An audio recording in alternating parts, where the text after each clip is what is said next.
Yesu ajali awa, Yesu ajali awa, Yesu ajali awa na biso.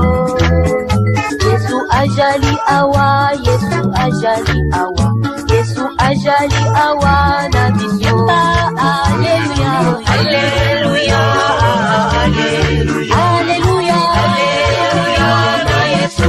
Yesu mwanga jame. Alleluia, alleluia, alleluia na Yesu. Sharia solo.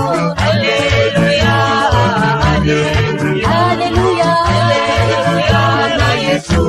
Selonga nanga. Alleluia, alleluia, alleluia na Yesu.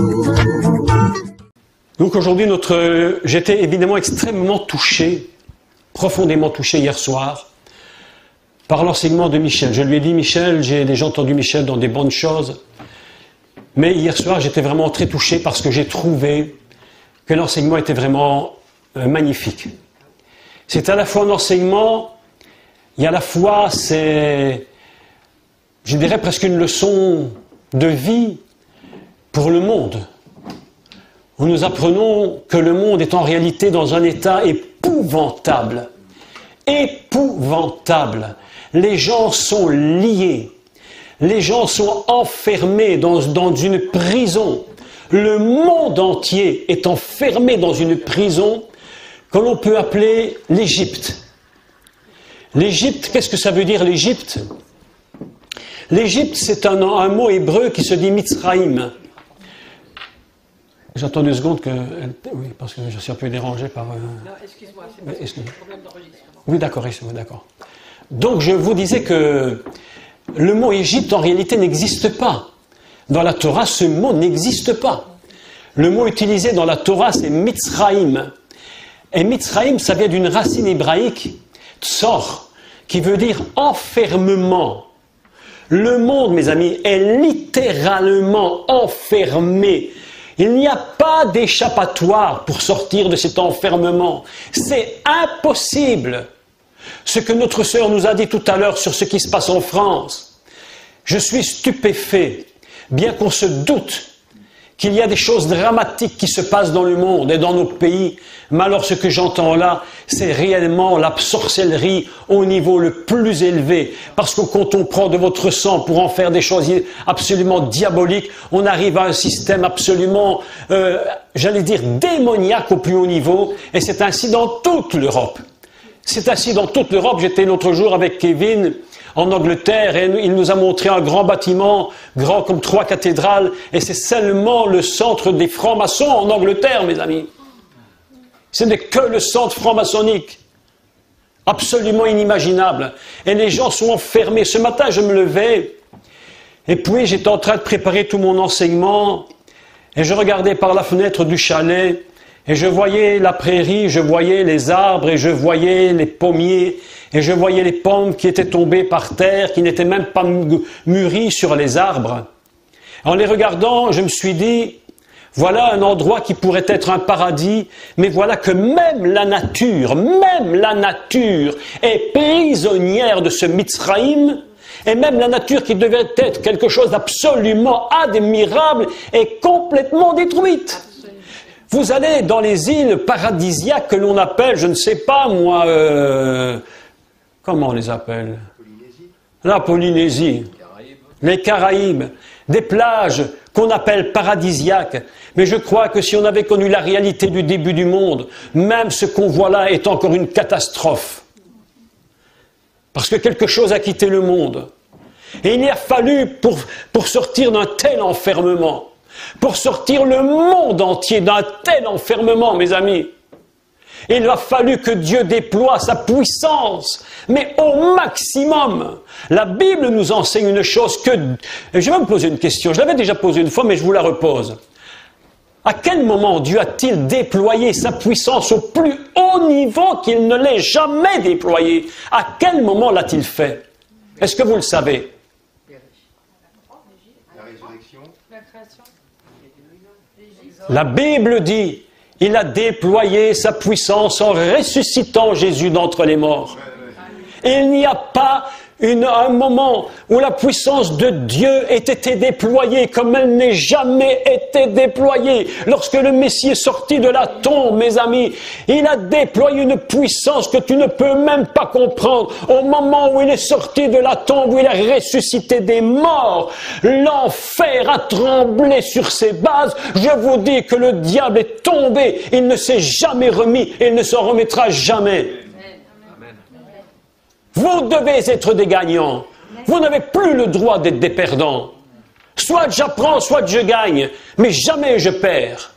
Vous devez être des gagnants, parce que Jésus a vaincu la mort dans sa puissance. Et lorsque le monde était, lorsque les enfants d'Israël étaient enfermés dans l'Égypte, dans le Mitzraïm incroyable, ils ne pouvaient pas sortir. Michel nous a dit hier une chose absolument très, très, très importante. Je vais la redire en quelques mots, mais si importante. Il a fallu que Dieu les fasse passer par des chemins extrêmement durs, des chemins très difficiles. Ils étaient oppressés pendant 70 années de rude labeur, parce que tant qu'ils étaient bien, ils ne criaient pas à Dieu. Est-ce que ce n'est pas vrai? Est-ce que ce n'est pas parfois dans des moments de drame que nous crions à Dieu et que Dieu intervient? Et au moment où il te sauve, au moment où il vient te chercher, au moment où il te libère de cette Égypte dans laquelle tu étais enfermé, Dieu vient de libérer. Écoutez-moi un secret que je vais vous dire. Dieu vient de libérer sa puissance maximum. Et vous savez ce qui se produit lorsqu'il déploie sa puissance maximum pour une seule âme.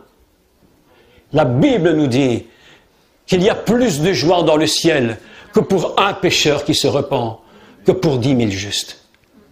Mon frère, quand tu t'es donné au Seigneur, le ciel a explosé de joie. Tu n'as même pas vu ce qui s'est passé.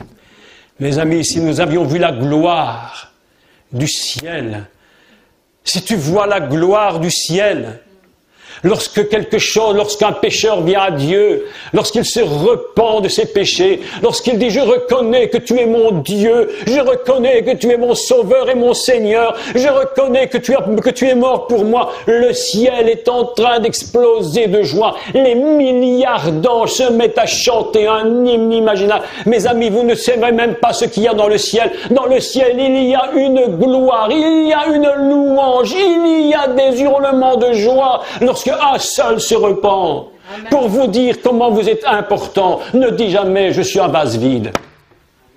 Ne dis jamais ça, mais dis je suis la gloire de Dieu. La Bible nous enseigne que l'homme est la gloire de Dieu. C'est pourquoi nous nous tenons devant lui la tête nue. La Bible nous dit ne te cache pas sous un voile, ne cache pas ta tête sous un voile, mais relève la tête, parce que la Bible dit l'homme est la gloire de Dieu. Adam et sa gloire. Aujourd'hui, le thème que nous allons développer pendant trois cours. Michel, 3 fois, nous allons parler de la gloire. Est-ce que tu es heureuse?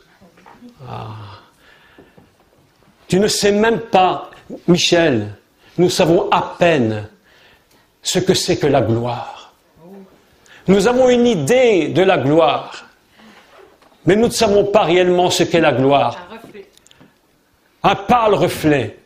Parce que si nous avions les yeux ouverts, mais une fraction de milliardième de seconde de la gloire du ciel, nous serions tous écroulés par terre ici. Nous serions tous tombés par terre. Nous ne nous relevions même pas pendant une semaine, écrasés sous la puissance de la gloire. La gloire de Dieu. Immense. La Bible nous dit dans le psaume 29, si je ne me trompe, il dit « Tous tes palais parlent de ta gloire. Tout parle de ta gloire. La moindre chose parle de la gloire. » Est-ce que vous savez, mes amis, il y a ce qu'on appelle en hébreu comment on dit ça encore? Une méchira. Vous savez ce que c'est une méchira? Une méchira, ça vient du mot Mashiach, qui veut dire loin, le Messie, le loin. Une méchira, c'est tout ce que le Messie a touché. Tout ce que le Messie touche devient messianique et ne peut plus jamais être utilisé pour autre chose que pour Dieu. Ce bic avec lequel j'écris mes cours ne peut plus jamais être utilisé pour écrire autre chose que les choses qui viennent de Dieu. Si je l'utilisais demain pour écrire des histoires stupides, pour mettre dans un journal stupide, cette chose ici serait immédiatement maudite. Mais elle est bénie. Et pourtant ce n'est qu'un bic en plastique. Mais Dieu, lorsqu'il te touche, tu deviens toi-même une Méchira. Tu ne peux plus servir autre chose que sa gloire. Est-ce que vous me comprenez? Oui, tu as raison, ma soeur, d'applaudir. J'aime l'Afrique parce que l'Afrique applaudit toujours. J'aime l'Afrique parce que quand tu vas en Afrique, alors quand tu vas... Moi, j'étais la première fois en Afrique, j'explique dans mon livre, hein, je l'explique dans mon livre. Hein, quand j'étais mon premier... 16 €. Hein. Première fois que j'étais en Afrique, j'étais avec Jean-Louis Jaillet.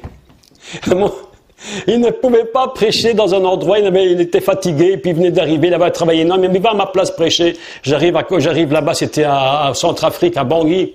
Et j'arrive en Afrique, je vous parle d'il y a 35 ans, ou peut-être plus. Et j'arrive en Afrique, et puis je rentre la première fois dans une église africaine. Mais celui qui n'a jamais été là-bas ne peut pas comprendre. Mais c'est impossible. Ma sœur, tu es unique au monde. Unique au monde.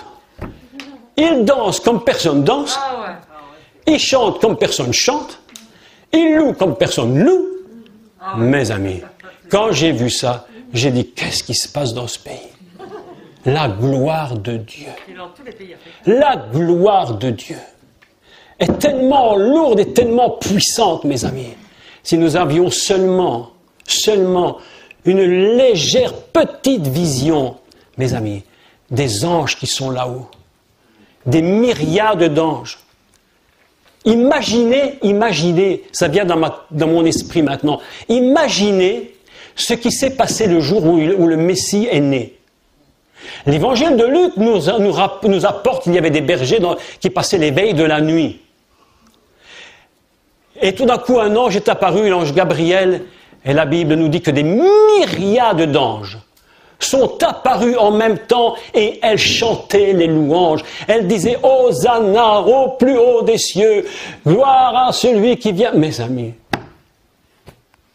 et la Bible nous dit qu'ils avaient quitté le ciel. Tu t'imagines s'ils étaient restés? La gloire de Dieu, mes amis. En hébreu, on appelle cela kavod. Kavod, c'est un mot hébreu très spécial. Ce mot réellement signifie lourd. Quelque chose qui est lourd.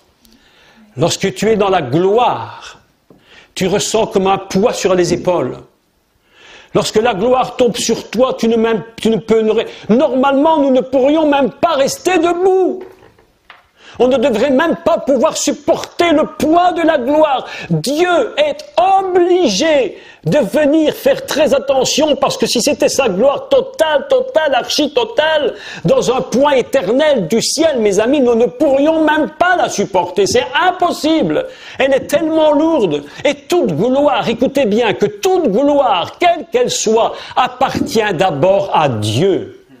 Et vous avez remarqué que lorsqu'un homme, un chanteur ou un acteur de cinéma, je pense à quelques-uns, qui étaient des hommes de gloire absolument reconnus. Quand je parle de gloire, il faut expliquer quelle gloire. Pas nécessairement une mauvaise gloire, mais cette gloire des hommes, qu'ils soient croyants ou non croyants. Écoutez-le bien, écoutez-le et comprenez-moi. Même la gloire des hommes du monde, qui sont des acteurs, des chanteurs ou tout ce que vous voulez, leur gloire, celle qu'on leur donne, appartient à Dieu. Parce que c'est Dieu qui leur a permis d'être ce qu'ils sont.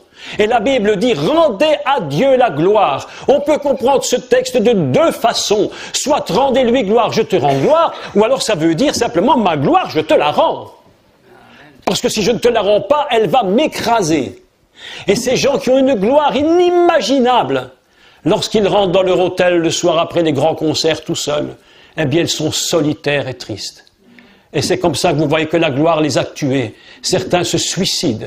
Vous savez qu'ils ne se suicident pas parce qu'ils sont tristes uniquement. Je vais vous dire la vérité. Ils se suicident parce qu'ils ne supportent pas le poids de gloire. Et lorsque cette gloire est en train de sauter de leur vie, ils savent réellement qui ils sont. Tu peux paraître en public et être autre chose chez toi. Tu peux ressembler à un saint en public et être un démon à la maison. Que Dieu me préserve. Je ne suis pas parfait, mais j'essaye dans tout ce que je peux, d'être chez moi comme je suis ici. Mon épouse est ici, si je dis un morceau, je le dis. Oh, puis de toute façon, on la voit, elle sourit. Mais de toute façon, j'essaye, avec tous nos défauts. Moi, j'ai un grand défaut. Quand je mange, je fais des tâches. Alors, je l'emmène avec moi pour nettoyer ma chemise.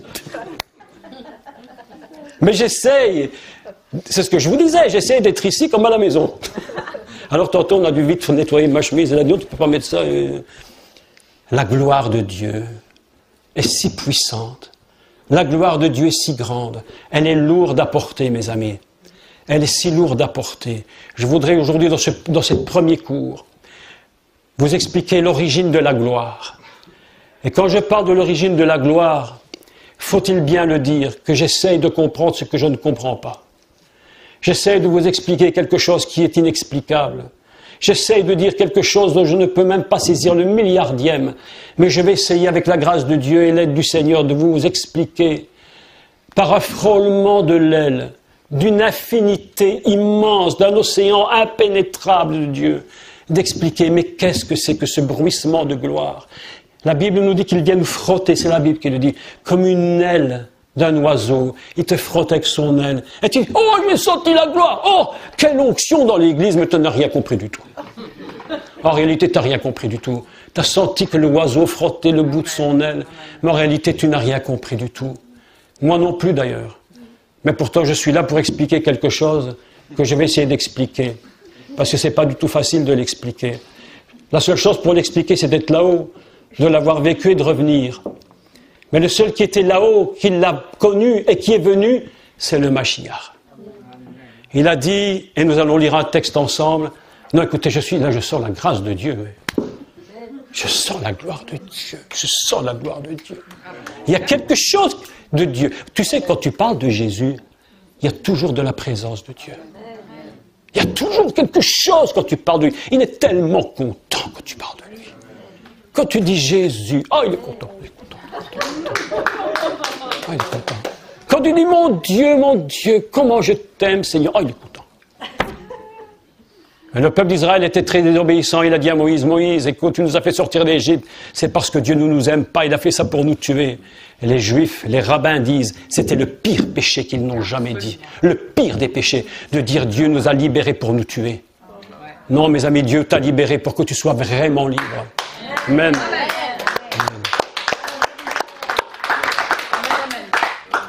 Moi, je suis un orateur comme tous les orateurs du monde. Je ne sais pas, Michel, comment toi tu es. Mais avant de commencer, je me dis toujours, j'ai l'impression que jamais je pourrais prêcher.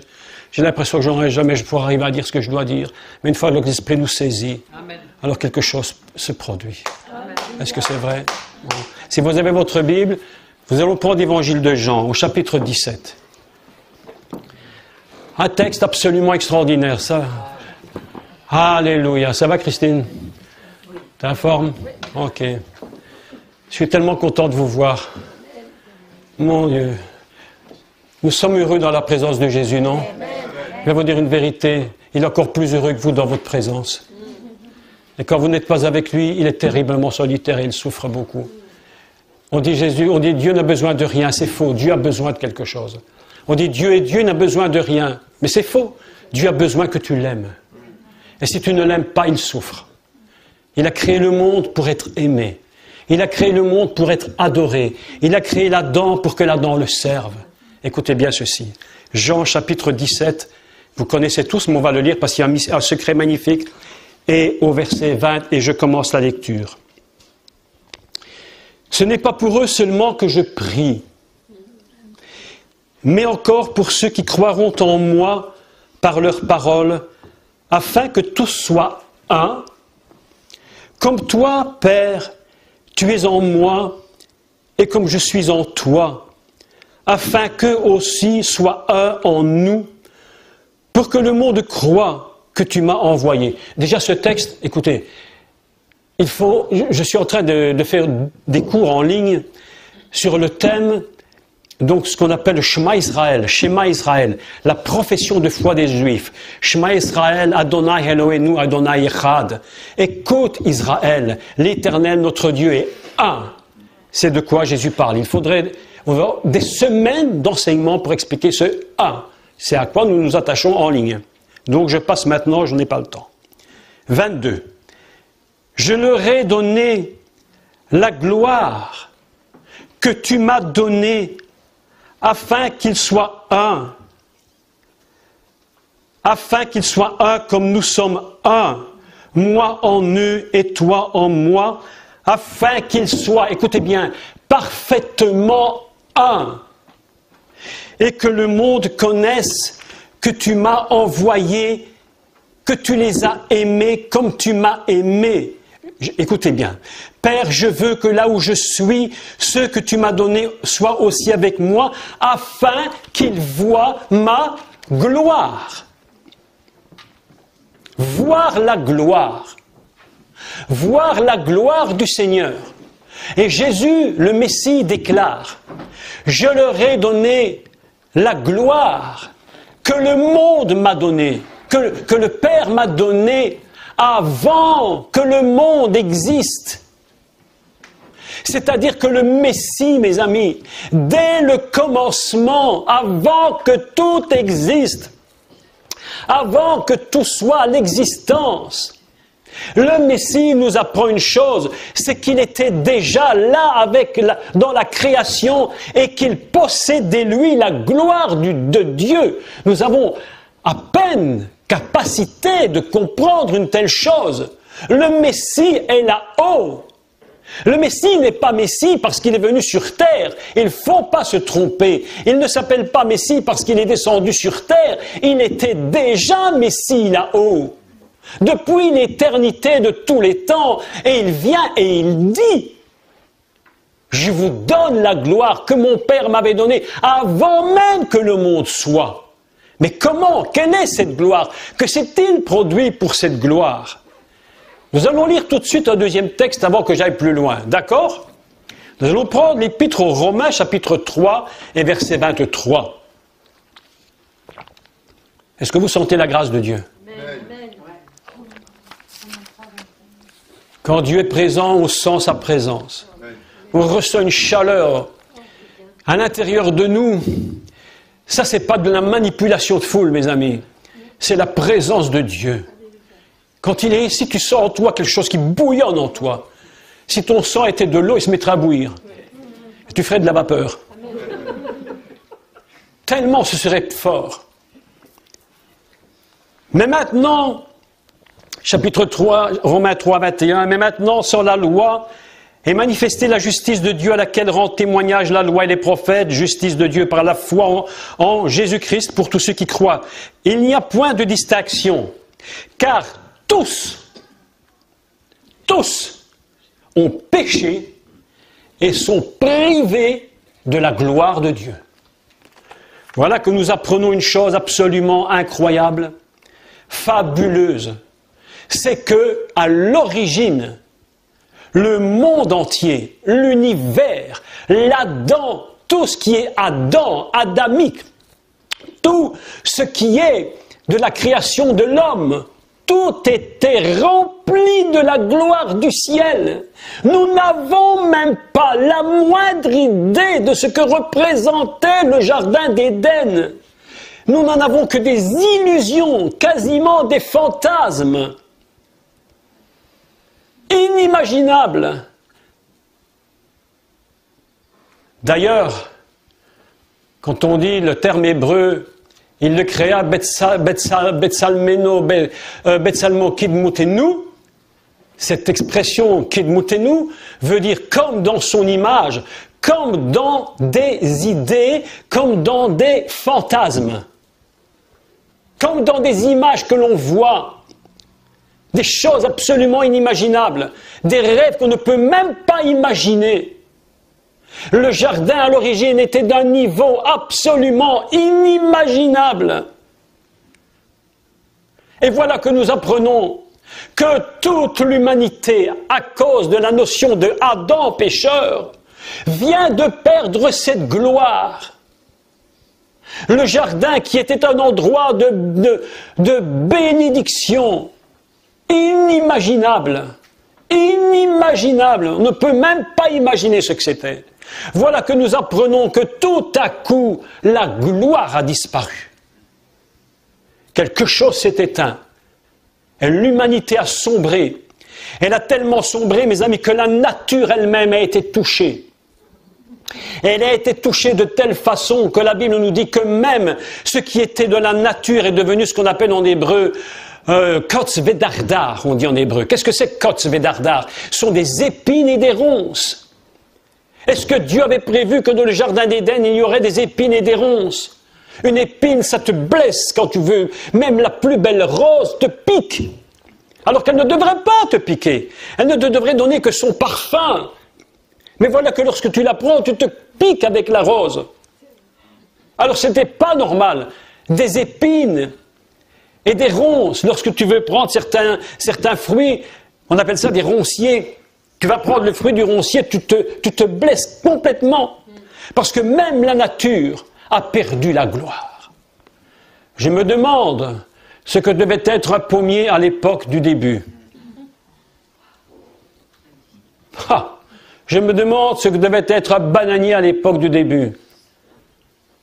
Je viens de voir une image qui vient d'Israël, et Dieu bénit Israël, elle lui rend un début de gloire. Et je vous dis que Dieu est bon avec Israël, parce que Dieu fait avec Israël des choses qu'on se demande comment il peut encore faire de telles choses, alors que le peuple est encore tellement dans l'incrédulité, est tellement dans le péché.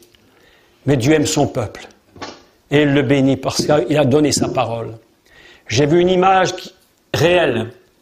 On est revenu d'Israël avec une grappe de raisin, elle était grande, je ne peux pas vous dire comment, je ne voudrais pas exagérer, mais elle était grande, de là, comme ça, elle descendait jusque par terre, en épaisseur, elle était comme ça, et une seule grappe.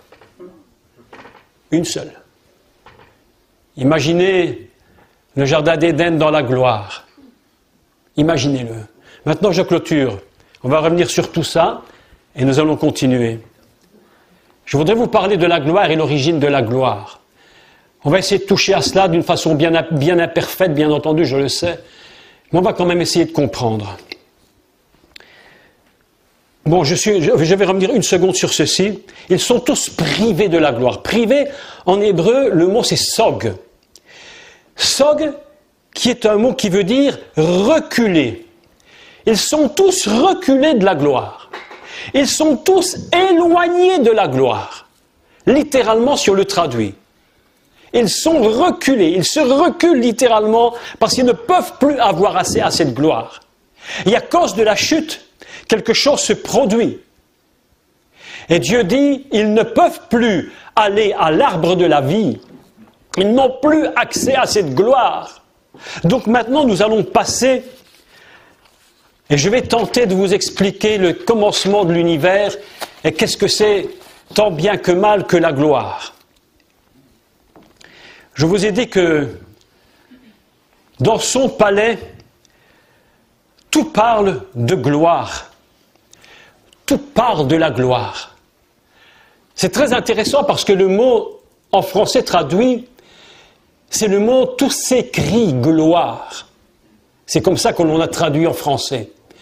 Mais le texte dit, dans la traduction hébraïque, tout parle de gloire.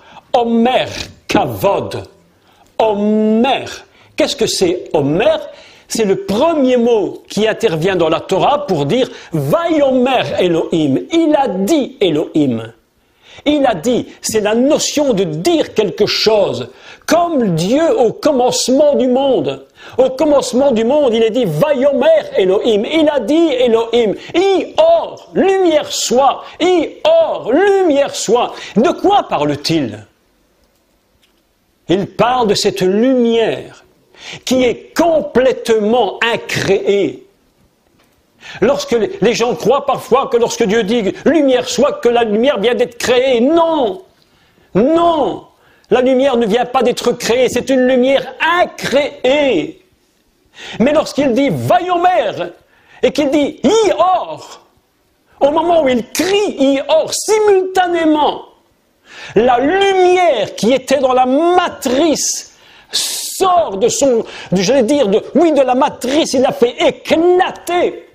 Et la lumière se répand complètement. Et l'univers est rempli d'une gloire de la lumière incréée dont il est dit dans le livre de Timothée. C'est une lumière que personne ne peut même voir, que personne ne peut comprendre. Si cette lumière, nous étions confrontés à la lumière directe, instantanément, elle nous tuerait. Non pas qu'elle ne nous aime pas, mais parce que nous n'aurions pas la force de la supporter.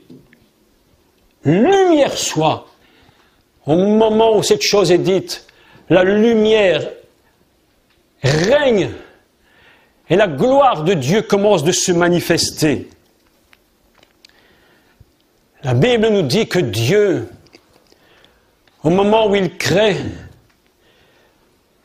il pense et il se dit, je vais créer mon Adam. Je vais faire mon Adam. Et Adam, il va représenter, non pas, je l'ai dit déjà ici, mais je le redis pour ceux qui ne seraient pas là, ou pour ceux qui m'écoutent le savent, pour les autres je le dis, que Adam, fondamentalement, ce n'est pas Monsieur Adam. C'est une erreur. Adam, c'est le fondement de l'humanité. C'est une notion, c'est un code de la Torah. Adam, c'est la notion divine de l'humanité. Fondamentale. Et la Bible dit ceci, Betsalmenu, Kidmutenu. Il regarde et il pense Dieu et il dit, Betsalmenu, Kidmutenu. Faisons l'homme à notre image, dans notre ressemblance. Et voilà que nous avons appris il y a quelques secondes que toute la nature de Dieu est lumière. La nature de Dieu, c'est une lumière que personne ne peut comprendre. Elle n'est pas créée. On ne sait pas comment elle existe, mais elle existe. Le soleil, mes amis, écoutez, je vais dire, j'allais dire une bêtise, mais parfois on dit une bêtise pour comprendre une vérité. Le soleil dans toute sa gloire. Tout le monde vous dit que si tu regardes le soleil les yeux ouverts, lorsqu'il est à son zénith en plein été, tu te brûles les yeux. Tu peux même devenir aveugle, tellement c'est brûlant. Mais ce soleil, par rapport à la lumière de Dieu, n'est que ténèbres. Il est noir, il est sombre, il n'a aucune lumière, il est très faible.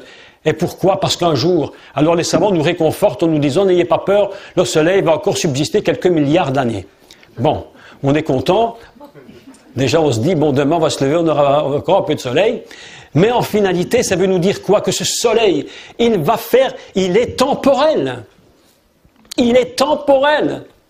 Il n'est qu'une image faible, très très faible, de la lumière incréée, qui se trouve dans le ciel dans une dimension de gloire, dont on ne peut même pas comprendre. Pour toucher cette notion de gloire et rentrer à l'intérieur de la notion de gloire totalement, il faudra que nous soyons complètement ressuscités, corps, âme, esprit, tout en nous doit ressusciter pour que notre corps ressuscité puisse supporter cette gloire. Il n'y a qu'un corps ressuscité qui peut supporter une gloire telle que celle-là. Une gloire telle que celle-là ne peut pas être supportée par un humain normal. Mais voilà qu'un problème se pose. C'est que Dieu vient de nous dire, ça se contredit. On a l'impression que ça se contredit complètement, n'est-ce pas? Puisque je viens de vous dire que Dieu a dit « Betsalmeno kidmutenu » qu'il soit fait à mon image, à notre image et à notre ressemblance. Mais quelle est l'image de Dieu? Dieu est lumière, nous dit la Bible. Il est totalement lumière. Il est d'une lumière telle qu'il y a une force dans cette lumière. Et Dieu dit, je vais faire mon Adam comme lui. Je vais faire mon Adam comme moi je suis. Mon Adam sera lumière. Je vais faire un être, mes amis, un être, un Adam, lumineux. Les rabbins nous disent qu'il était transparent de lumière. On pouvait le voir transparent de lumière.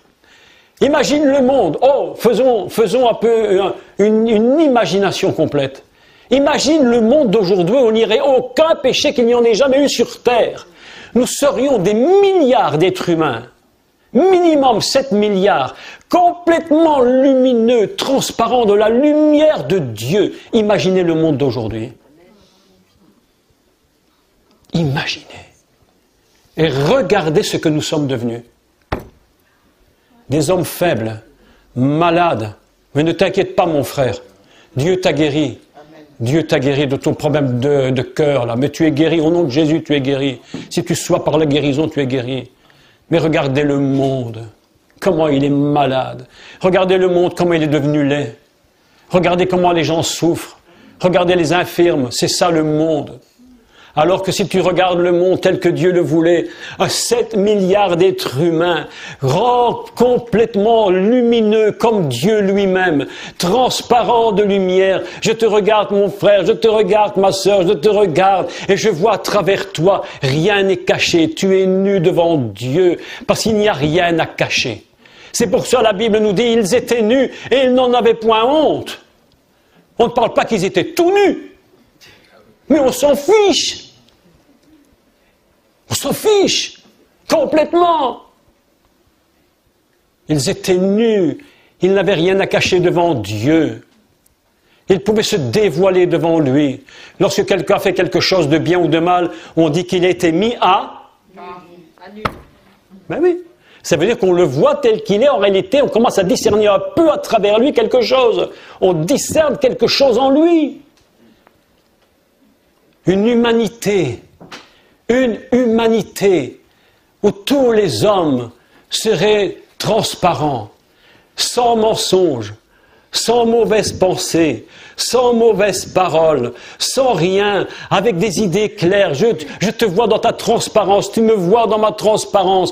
Nous sommes ensemble, nous nous voyons, nous nous comprenons. Et c'est pourquoi Jésus dit, ils seront un, comme moi je suis un avec le Père, mes amis. Un monde où tout le monde est uni dans l'unité Érad, parce que le monde a été créé dès le commencement, et il est écrit que c'était le jour Érad, Yom Érad, le jour de l'unité, où tous les Adam, où l'humanité adamique était d'une transparence totale. C'était absolument inimaginable. Les arbres et les fleurs poussent, et tu ne peux même pas l'imaginer, je ne peux pas l'imaginer, je ne sais rien imaginer comme tel que c'était. C'est impensable, mes amis. La Bible nous dit qu'il porte des fruits 12 fois par an. Nous, c'est une fois par an, il y a encore un an sur deux, il n'en a même pas.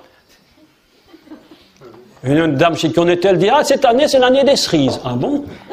L'année suivante, elle dit, cette année, c'est pas l'année des cerises. Ah ben, c'est pas de chance, j'étais chez toi. Bon, qu'est-ce que tu veux? C'est comme ça, c'est notre monde, il est fichu. Il est détruit. Il est détruit. Mais le Seigneur a dit, je ferai des nouveaux cieux et une nouvelle terre où la justice habitera. Il n'y aura point de mort dans cette terre nouvelle. Mon frère Pascal, il n'y aura pas de mort. Amen. Une justice que tu ne peux même pas comprendre. Parce que lorsque nous parlons de justice, nous comprenons justice de l'homme, mais nous ne comprenons pas justice de Dieu. Lorsque nous parlons d'Éden, écoutez ce qu'on raconte dans les églises. Je ne dis pas qu'ils ont totalement faux, mais qu'on parle jardin d'Éden, on parle jardin d'Éden sur terre. Et c'est tellement vrai ce que je dis, que quand on fait un film avec le jardin d'Éden, on voit un monsieur et une madame tout nus. Ben oui, parce que dans notre tête, l'Éden, c'est un fantasme. Ils vivent tout nus dans un jardin avec des lions. Ils se promènent, ils mangent une banane de temps en temps. Tiens, voilà une mangue. Ah bon, une mangue. Tiens, goûtons la mangue. Miam, miam, miam, miam, c'est bon, le crunch, crunch. Et c'est ça, c'est un fantasme. Mes amis, c'est un fantasme. Mais oui, la réalité, mes amis, c'est vraiment autre chose. La gloire du commencement du monde. Une lumière. L'Adam était recouvert de lumière. Il était transparent. On pouvait le voir. C'était absolument la gloire de Dieu. Et Yeshua, le Messie, dit, cette gloire, je l'avais avant que le monde fût. Et elle vient et elle va nous dire une chose que nous avons à peine à comprendre. On va essayer de comprendre. Je ne sais pas si on pourra tout comprendre, non, mais au moins une partie. Elle dit, je leur ai donné la gloire que tu m'avais donnée avant le commencement du monde. Est-ce que tu comprends? Oui. Tu n'as pas compris, mais tu m'as entendu. Oui. Ben, tu n'as pas tout compris. Moi non plus. Mais j'ai entendu. J'ai entendu. Shema Israël. Écoute Israël. Comprends Israël, obéis Israël. Quand vous dites Shema, ça veut dire entendre, ça veut dire comprendre et ça veut dire obéir. Écoute Israël. Je veux que tu reviennes à ma parole fondamentale. Je veux que tu viennes, que tu reviennes à moi. Parce que Dieu a le but de Dieu. Tu sais, le but de Dieu, c'est de te donner la gloire. C'est de te rendre la gloire. Et Dieu a un but à travers le Messie. C'est de te ramener à la gloire fondamentale. Pour te ramener au début du monde. Comme le début de l'humanité. Où tu seras un être de lumière. Tu vas porter la gloire de Dieu. Cette gloire du ciel que nous ne comprenons à peine. Mais Jésus dit, cette gloire, je vous l'ai donnée. Comme moi, il me l'a donnée avant que le monde fût. Un texte absolument. Car, afin qu'il soit. Pourquoi nous donne-t-il la gloire, mes amis? Pourquoi vous donne-t-il la gloire? Pourquoi Dieu veut-il donner la gloire à son peuple? Afin qu'il soit un. Pas deux. Un. Pourquoi l'Église n'a-t-elle plus la gloire aujourd'hui? Pourquoi tant d'Églises ont perdu la gloire? Parce que l'Église est divisée. Il n'y a plus un. Il y a des dénominations. Pentecôtistes, baptistes, tadim, padam, tout ce que tu peux imaginer. On fait une liste de tout ça, on n'en sort plus. Les frères larges, les frères étroits, les frères très étroits. Non, mais je ne vous raconte pas des blagues. Mais est-ce que c'est vrai ou pas vrai? Je ne critique pas les gens, mais le système est critiquable. Parce que la Bible dit, je t'ai donné la gloire, afin qu'il soit un, comme je suis un, afin que le monde sache que tu m'as envoyé, pas qu'on les a envoyés, mais qu'on sache que le Messie a été envoyé. Et c'est la division qui produit la faiblesse de l'Église. Et c'est pourquoi, et beaucoup de gens, moi je le dis, et puis zut, à la fin, on peut dire les choses, hein, puis bon. Et tu es en Corse. J'ai dit dans mes réunions, mes amis, il faut arrêter de bâtir nos dénominations. Arrêter de bâtir nos istes. Et de bâtir le royaume de Dieu. C'est ça qu'il faut. Si nous bâtissons le royaume de Dieu, nous n'allons plus bâtir les istes qui ne servent à rien qu'à nous diviser. Je leur ai donné la gloire. Il faudrait que nous soyons tous transparents. Il faut que tu me vois, moi, que tu puisses me regarder à l'intérieur de moi et ne trouver en moi rien qui puisse être contre Dieu. Jésus a dit, le diable n'a rien en moi. C'est ce qui a fait la force du Messie. Et c'est pourquoi il ose dire, je suis un avec le Père. On peut me regarder, dit le Messie. Tu peux me regarder de toutes les façons. Tu ne trouveras rien en moi qui est contre Dieu. Et il y a un seul personnage l'avait vu et l'avait compris. Il s'appelait Yohanan, Jean le Baptiste. Il a dit, j'ai vu l'Esprit de Dieu descendre sur lui. Et je ne suis pas digne de délier les chaussures de cet homme-là. Même pas les courroies de ses sandales, je ne peux même pas les délier. Parce que c'est pas lui qui a besoin de se faire baptiser, c'est moi qui ai besoin de se faire baptiser par lui. Jésus dit, non, arrête. Et le ciel s'est ouvert. Et la gloire est descendue sous forme d'une colombe. C'était l'Esprit de Dieu. Et Jean-Baptiste a dit, je l'avais vu. L'Esprit de Dieu m'avait dit, celui sur qui tu verras descendre la colombe. La gloire était présente. C'est pourquoi ces jours-là s'appellent la 10e heure. Ces jours s'appellent la 10e heure. Pourquoi la 10e heure? Parce que 10, c'est la valeur qui représente Dieu. C'était l'heure de Dieu.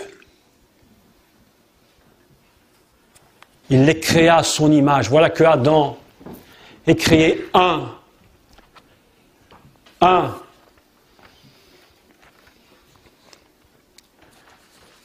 Lorsque l'Adam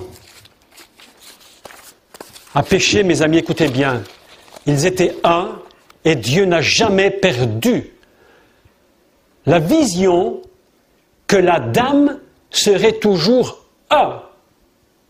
Parce qu'il veut que la gloire soit manifestée dans l'unité. On ne manifeste jamais la gloire du commencement du monde s'il n'y a pas d'unité. J'ai pas dit, attendez-moi bien, j'ai pas dit je t'aime beaucoup, tu m'aimes beaucoup, mais gna gna gna gna. Fais-moi un petit bisou à gauche, un petit bisou à droite. Non. Le monde aussi fait ça. Le monde aussi fait ça. Le monde fait des anniversaires, on t'aime, je t'aime, tu m'aimes, on s'aime beaucoup, pati, patin. Mais c'est pas ça. Quand Dieu dit que c'est par l'amour que nous serons un, il parle d'autre chose. parle de la gloire du ciel, l'unité céleste. Cette unité céleste, c'est celle-là que le Messie veut absolument nous rendre. Je leur ai donné la gloire que tu m'avais donnée avant la fondation du monde. Et voilà que nous apprenons maintenant que l'homme est déchu, que le monde a perdu la gloire. Le monde a perdu cette gloire. Et il se retrouve tel que nous sommes aujourd'hui ici. Il y a un an, peut-être, j'étais dans une église avec mon ami, le pasteur, qui est venu avec nous en Corse d'ailleurs.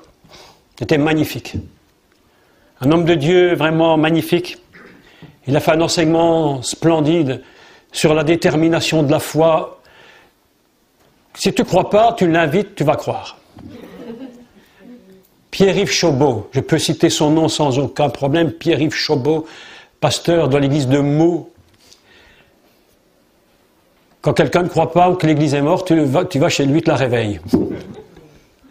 Si elle est morte, il te la ressuscite, ou alors elle reste bien morte, parce qu'ils ne veulent pas entendre. J'étais dans son église il y a quelques mois, ou un an tout au plus, il y avait une grande réunion. Et dans cette réunion, à un moment donné, il a demandé à un pasteur africain qui était là, de venir prier sur l'estrade.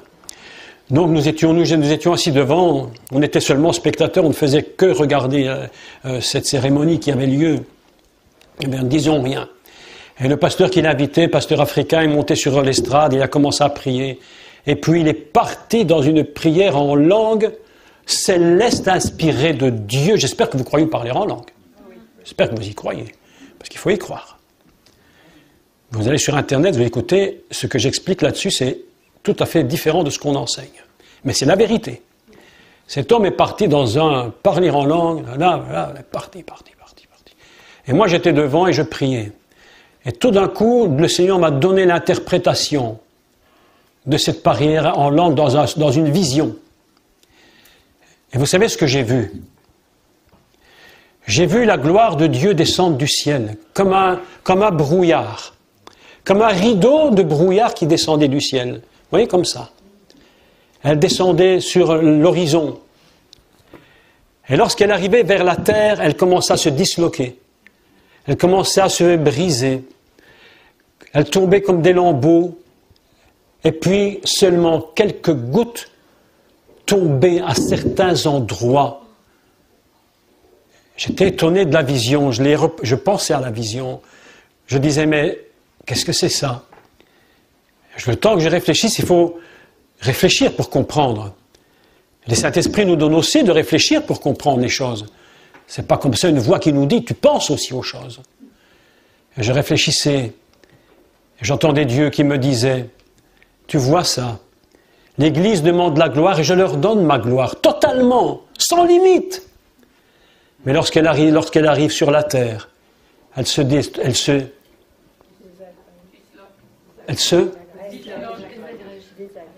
désagrège. Et nous ne touchons, mes amis, que quelques milliardièmes de cette immense, infinie gloire de Dieu. Et lorsqu'une milliardième goutte nous tombe sur la tête dans l'Église, tout le monde dit « Nous avons touché la gloire !» Tu n'as touché quasi rien. Quasiment rien. Et vous savez pourquoi? Parce que là, justement, la Bible nous enseigne que l'homme est pécheur et séparé de Dieu. Et lorsque nous regardons l'état de l'Église, et nous n'allons pas parler de l'Église aujourd'hui, spécifiquement dans sa totalité. Je vais parler pour vous aujourd'hui, pour moi, et je vais parler pour tous ceux qui nous écoutent en ligne et qui vont regarder cet enseignement. Et je leur dis à eux comme à vous, c'est à nous aujourd'hui que Dieu parle. Lorsque nous regardons l'état de l'Église, de ce que nous sommes, et que nous regardons le péché qui demeure encore, comme le disait hier Michel d'Astier, les addictions qui sont encore en nous, les choses qui nous tiennent et qu'on ne peut pas se libérer, les choses qui nous empêchent. Et tout, il y a beaucoup de sortes d'addictions. Il y a même des gens qui sont addicts de la critique. Ils ouvrent leur bouche, ils ne savent pas faire autre chose que de critiquer. Les addicts de la critique. Et vous savez pourquoi ils sont addicts de la critique? Parce qu'ils aiment, ça leur fait du bien, parce que lorsqu'ils critiquent l'autre, ils croient qu'ils sont mieux que lui. Et lorsque tu crois que tu es mieux que l'autre, ben ça te fait du bien, parce que ça te met une petite auréole au-dessus de la tête. La petite auréole au-dessus de ta tête. Addict de la critique. Addict, beaucoup dans l'Église. Addict du négativisme perpétuel. Les addicts, il y en a beaucoup, de l'incrédulité. C'est un style. Vous savez que l'incrédulité, c'est un style de vie. Hein? J'entends dans mon esprit Dieu qui me parle. Il me dit, l'incrédulité est un style de vie. La foi est un style de vie. Il y a beaucoup de chrétiens addicts de l'incrédulité. Ils se lèvent le matin, ils ne voient que le mauvais côté. Ils se lèvent, ils sont l'après-midi, ils ne voient que le mauvais côté. Parce qu'ils sont abreuvés perpétuellement des mauvaises informations, addicts des mauvaises informations. Et ça crée en nous de l'incrédulité, nous sommes addicts. Et voilà que l'Adam, dans sa lumière, et dans l'Éden, il intervient un vilain personnage, très désagréable. Il s'appelle le Narash. Et le Narash, c'est un très mauvais personnage, vous savez, parce que, il faut le dire, enfin, il y en a beaucoup qui le savent, mais pour ceux qui ne le sauraient pas, je l'explique, l'hébreu fonctionne aussi sur des codes de chiffres. C'est pas de la divination qu'on fait, c'est simplement des codes de chiffres, comme il y a 40 jours dans le désert, 40 années, 12 tribus, 12 portes à Jérusalem, etc., etc. C'est des codes. Donc, le mot Narash, le serpent, c'est un mot très, très, très subtil, mes amis. Parce qu'il a la même valeur numérique, écoutez-moi bien, que le mot Mashiach, le Messie. Mais c'est déguisé. Le serpent vient toujours déguisé. Il ne vient jamais en tant que serpent avec sa langue fourchue. Quand il vient vers toi, il ferme sa langue. Et c'est quand il est en toi qu'il l'ouvre. Quand vous voyez les gens critiqueurs, tout le temps, ils ont une langue de serpent. Toute langue critiqueuse est une langue de serpent. Oui? Le serpent, la Bible ne dit pas que c'était un cobra, parce que le cobra, il s'annonce. Il fallait sa queue. Et on sait qu'il approche. On sait qu'il approche. Mais lui, on ne le sait pas. Il vient et il te prend par ruse. Il te tente. Il vient mettre devant toi une tentation. Et il va te montrer quelque chose. Il va te montrer quelque chose qui sait qui va te plaire. Pourquoi le serpent fait-il cela? Mes amis, je vais vous dire pourquoi. Parce que la chose qui dérange le plus le serpent, c'est pas ta tête. Non. C'est pas ta coiffure. Non. C'est pas ton beau collier. Non. C'est pas ta super intelligence. Non. Ce qui dérange le plus le serpent, je vais te dire ce que c'est, mon frère. C'est la gloire que Dieu a mise sur toi. Et ça, il ne le supporte pas. Lorsque le serpent, lorsque le tentateur, lorsqu'il était là-haut et qu'il a vu comment Dieu avait créé son Adam, il était d'une jalousie. Parce que lui croyait, écoutez bien, écoutez, il croyait qu'il était le plus élevé de tous les plus élevés. La Bible nous dit dans les prophètes qu'il était dans un jardin d'abondance, il marchait au milieu des pierres précieuses. Il avait la louange pour lui. On le louait, on l'adorait, pas l'adorait, mais on le louait énormément. Et c'était quelque chose d'inimaginable. Il était d'une splendeur et d'une beauté inimaginable. Alors il dit, moi, non, mais je suis le plus grand, je suis le plus beau. Hein? Il s'appelait Arsène Lupin, le plus beau des voleurs. Il croyait qu'il était le plus grand, et voilà que Dieu avait un autre projet qu'il n'avait pas prévu, le pauvre. Il fait Adam. Et Adam, il est d'une gloire, mais tellement inimaginable. Il a même en lui l'esprit du Dieu créateur. Il peut communiquer d'une façon que personne ne peut. Il a une splendeur que personne ne peut imaginer. Il est dans un jardin d'abondance tel qu'on ne peut l'imaginer. Et le serpent regarde la dame. Et là, il commence à, j'allais dire une expression très de chez nous, mais il pète les plombs. Il pète les plombs. Et il dit, ah ça, c'est pas possible. Il va voir la femme. Je ne rentre pas dans tous les détails. Il va voir la femme et son seul objectif, c'est de faire perdre la gloire à l'Adam. Il va lui faire perdre la gloire, comment? Par la désobéissance. Mes amis, toute désobéissance nous fait perdre la gloire de Dieu.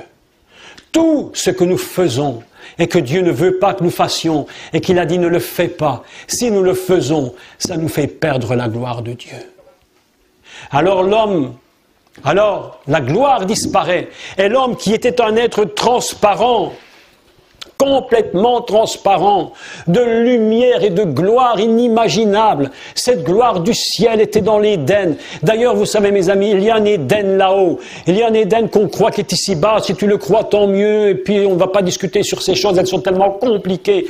Mais cette gloire est tellement immense, incroyable, que le serpent le voit et il dit, viens tenter la femme pour que cette gloire disparaisse de l'homme.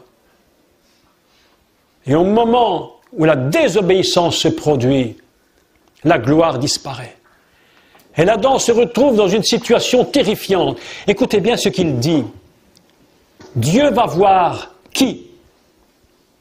Après la chute. La première personne qu'il va voir, c'est qui? Adam. Il n'est pas dit qu'il a été voir monsieur. Il n'est pas dit qu'il a été voir madame. Il est dit qu'il a été voir Adam. L'unité fondamentale. Et il lui a posé une question. Écoutez ce qui se produit quand la gloire disparaît. Écoutez ce qui se produit. Et Dieu va vers Adam et lui dit, Adam, où en es-tu? Adam aurait dû lui répondre, écoute, je suis dans le jardin, probablement, je suis caché. Il dit, non. La première réponse, il dit, Adam, où en es-tu? Et Adam répond, j'ai eu peur. Quand tu perds la gloire, quand tu n'es pas dans la gloire, tu as peur. Tu as peur. Parce qu'il te manque quelque chose. La culpabilité vient. À ce moment-là, c'est la chose la plus dramatique. La culpabilité. Tu te sens coupable. L'homme coupable, la femme coupable qui se sent constamment condamnée. C'est quelqu'un qui n'a pas la gloire. Si tu as la gloire, tu ne peux pas être dans la condamnation. C'est impossible. Si tu es dans la gloire que Dieu t'a donnée, Yeshua a dit, je leur ai donné la gloire que tu m'avais donnée avant la fondation du monde. Et Jésus n'avait aucune culpabilité, il n'avait aucune peur. Il dominait sur tout. C'était cela que Dieu avait dit à Adam, tu domineras. Est-ce que vous me suivez? Amen.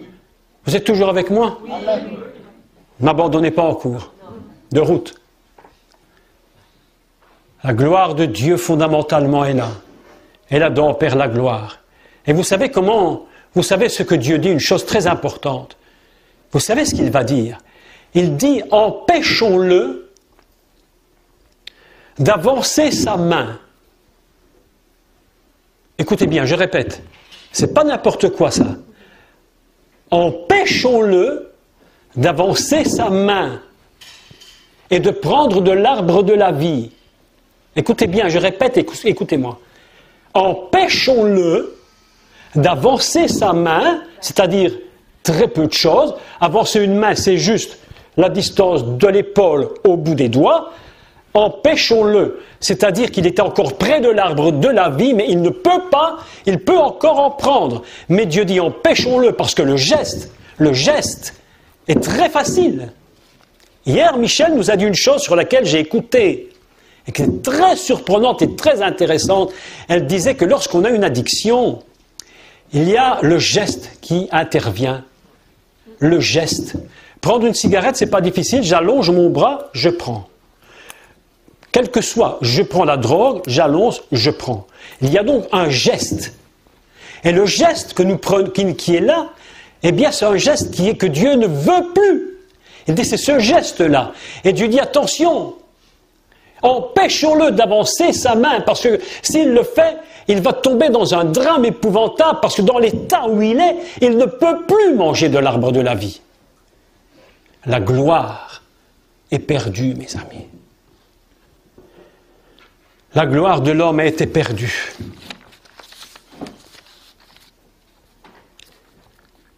La Bible nous enseigne que, et je vais bientôt terminer, la Bible nous enseigne, par l'apôtre Paul, que Yeshua, le Messie,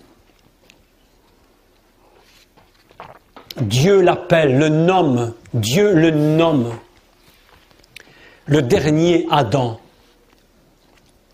Et en tant que dernier Adam, il dit, moi, Yeshua, le Sauveur, j'ai sur moi la gloire que le Père m'a donnée avant que le monde soit. Et le Messie est tellement impressionnant, inimaginable,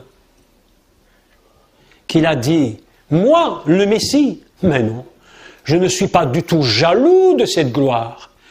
Moi, en tant que Messie fondamental de l'univers, je vais rendre à la dame la gloire du commencement de l'univers. Est-ce que vous me suivez? Mes amis, Dieu ne veut pas vous donner une petite goutte de gloire. Avoir la gloire de Dieu, mes amis, c'est pas avoir une auréole au-dessus de la tête, comme Saint Joseph, comme Saint machin, Saint bidule.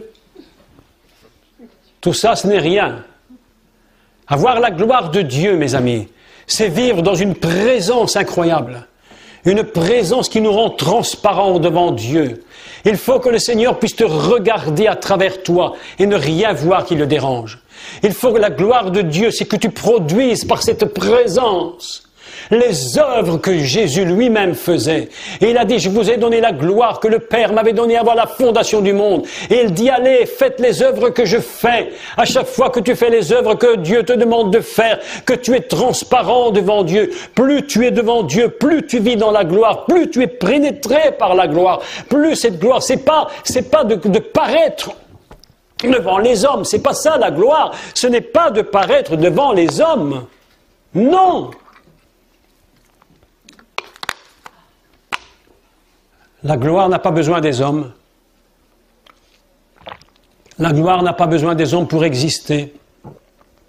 La gloire existait de toute éternité, les hommes n'étaient pas là. Est-ce vrai ou pas vrai? Donc la gloire est indépendante de toi. La gloire est indépendante de nous. Il n'a pas besoin de nous pour prodiguer sa gloire. Il te la donne, sa gloire. Écoute-moi bien. Il te la donne parce qu'il t'aime. Il te la donne parce qu'il a confiance en toi. 2.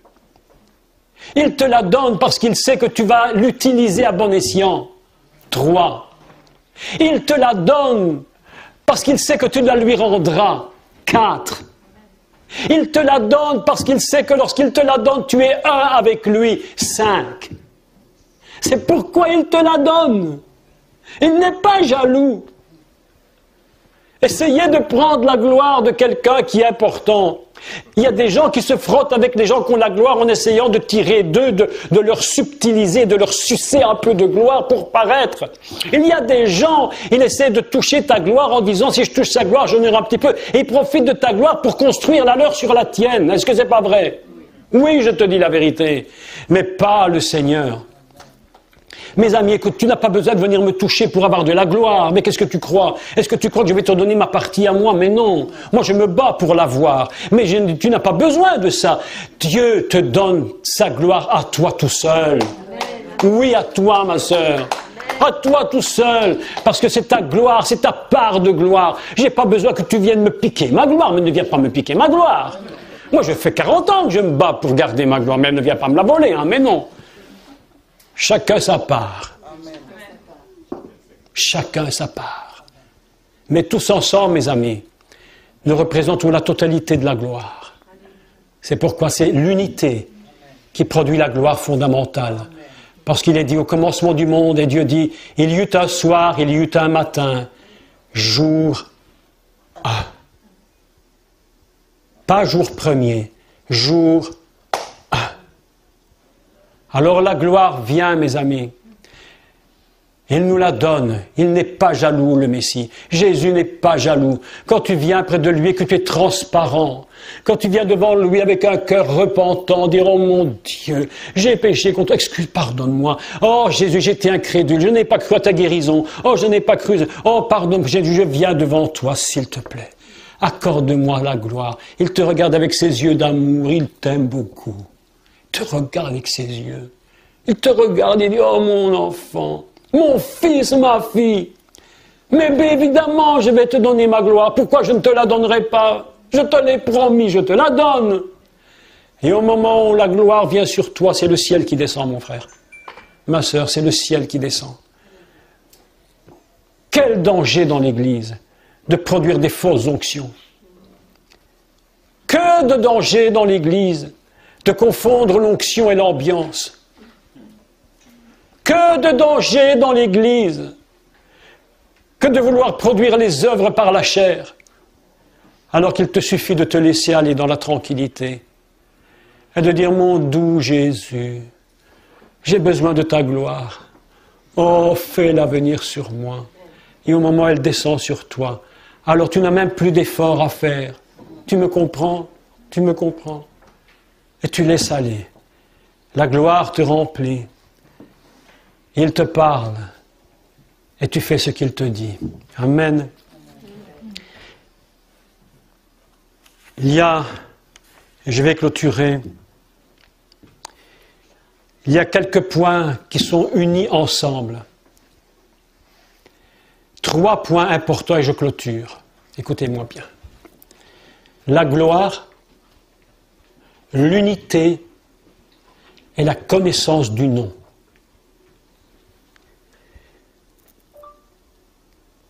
Il dit, je leur ai donné la gloire que tu m'as donnée, afin qu'ils soient un comme nous sommes un, moi en eux et toi en moi, et qu'ils soient parfaitement un, et que le monde connaisse que tu m'as aimé. Et il dit, et je leur ai donné de connaître mon nom. Pas n'importe quoi. L'unité, la gloire et le nom. Qu'est-ce que le nom?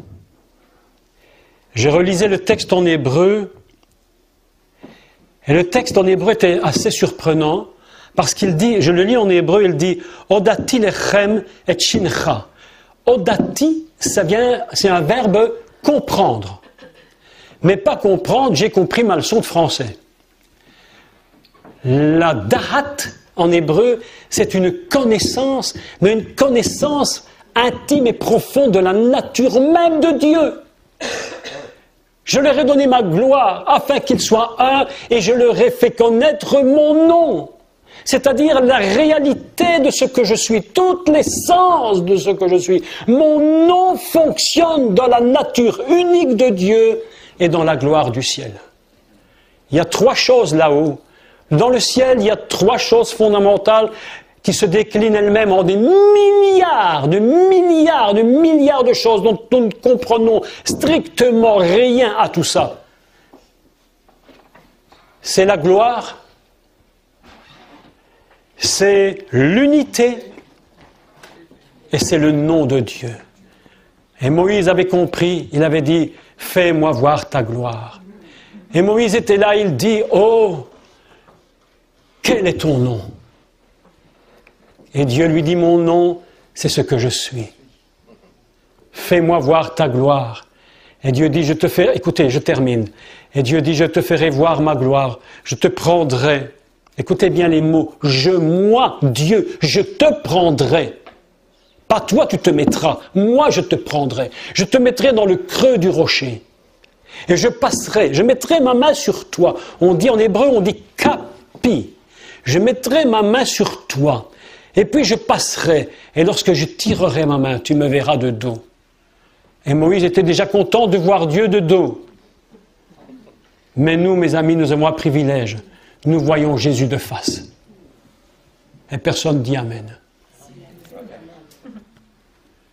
L'Église devrait être debout en train d'hurler. et de dire, mon Dieu, mais qu'est-ce qui se passe dans ce lieu? Mais qu'est-ce qui se passe ici? La gloire du ciel, mes amis. L'unité et connaître son nom. On va lire un dernier texte et je clôture. Vous prenez Apocalypse.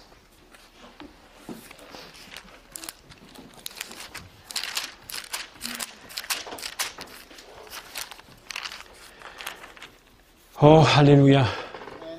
Vous êtes dans la joie ou pas? Amen. Amen, oui. Je vous ai dit qu'on allait qu'effleurer le sujet parce que pénétrer toute la gloire, quasiment impossible. Et vous savez comment on a la gloire? Par la foi. T'arrêtes de te regarder comme un raté. T'arrêtes de te regarder comme un incrédule. T'arrêtes de te regarder comme un vase vide. Ouais. T'arrêtes de te regarder, t'arrêtes de dire sur toi des choses négatives. Et tu te regardes. Et tu dis, Seigneur, je suis une créature merveilleuse. Je m'appelle Adam. Répétez-le après moi. Je m'appelle Adam. J'ai la gloire de Dieu en moi, sur moi, avec moi, autour de moi. Ah, dites Amen. Amen. Apocalypse 1, verset 12. Et je clôture. Je me retournai pour savoir quelle était la voix qui me parlait. Et après m'être retourné, je vis 7 chandeliers d'or. Et au milieu des 7 chandeliers, quelqu'un qui ressemblait à un fils d'homme, vêtu d'une longue robe, ayant une ceinture d'or sur la poitrine. Imaginez la scène, imaginez. Fermez vos yeux et ne lisez pas. Fermez vos yeux, ne lisez pas. Écoutez-moi seulement, fermez vos yeux, écoutez. Imaginez la scène. Imaginez la scène.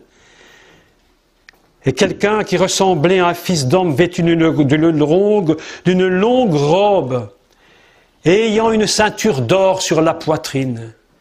Sa tête et ses cheveux étaient blancs comme de la laine blanche, comme de la neige. Ses yeux étaient comme une flamme de feu. Ses pieds étaient semblables à de l'airain ardent, comme s'il avait été embrasé dans une fournaise. Et sa voix était comme le bruit de nombreuses eaux. Il avait dans sa main 12 droite 7 étoiles. De sa bouche sortait une épée aiguë à 2 tranchants, et son visage était brillant comme le soleil lorsqu'il brille dans toute sa force. Quand je le vis, je tombai à ses pieds comme mort. Il posa sa main sur moi, disant, « Ne crains point. Je suis le premier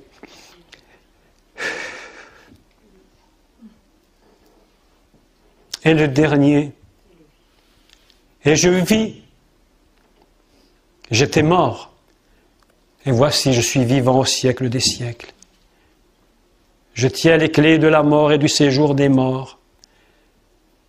Écris donc ce que tu as vu, ce qui est et ce qui doit arriver. Amen. Mes amis, ça c'est la gloire. Amen. La gloire du Messie ressuscité. Aujourd'hui, il faut le dire, Jésus n'est plus sur la croix. Jésus est là, ressuscité. Amen.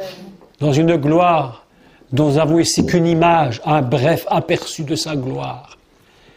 Mais sa gloire est d'un niveau tel, mes amis. Aucun ange au ciel. La Bible nous dit qu'il y a un ange, un seul ange, qui est capable de mettre son pied sur la terre et son autre pied dans l'univers. Est-ce que tu vois un ange? Et la Bible dit, aucun, même pas lui, n'était digne d'ouvrir le livre. Seul le Messie, dans la gloire, l'agneau de Dieu, était ressuscité, en était digne. Que Dieu vous bénisse. Merci. Amen.